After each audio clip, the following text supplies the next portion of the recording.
بسم اللہ الرحمن الرحیم۔ محمد رسول اللہ رسول الکریم، اما بعد۔ چھوٹی سی زندگی لے کے آئے ہیں، اس زندگی کو ہم کامیاب بنائیں۔ جتنی زندگی ہم کو ملی ہے ہم طاعت پہ لگائیں۔ مالک ہمارے اللہ تعالیٰ ہیں، خالق ہمارے اللہ تعالیٰ ہیں، ان کا جو ارشاد ہے اس سے ہم عمل کریں۔ ہمارے اکابر نے ہر چیز کو خوب بیان کیا، توجہ دلائی کہ دیکھو مقصد حیات کا ہمارا اللہ تعالیٰ کے رضا کیسے حاصل ہو؟ اللہ تبارک تعالیٰ کے احکام کی پابندی کرو، سنت سے اشتہار کرو اور گناہ سے بچو۔ یہ پیغام پورے عالم میں پھیل جائے، پوری دنیا جو جنت کا نمونہ ہو جائے۔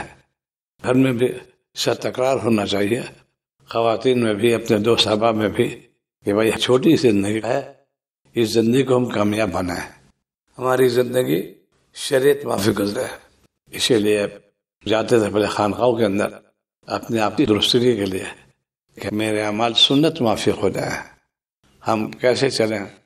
علم تو ہے لیکن عمل میں کوتاہی ہو رہی ہے، اسی اصلاح کے لیے جاتے ہیں۔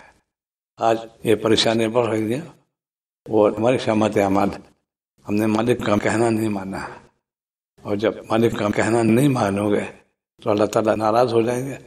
بادشاہ جب غضبناک ہوتا ہے تو پورے ملک پہ تہلکہ مچا دیتا ہے، سخت سزا دیتا ہے۔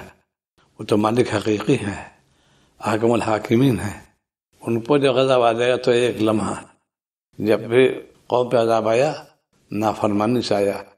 آج اسی مبتلا ہے، باغی ہو رہے ہیں، فائدہ اٹھاتے ہیں ہم دنیا سے، باغی بن کر فائدہ اٹھا دنیا سے، بندہ بن کر۔ اللہم اغفر لی وارحمنی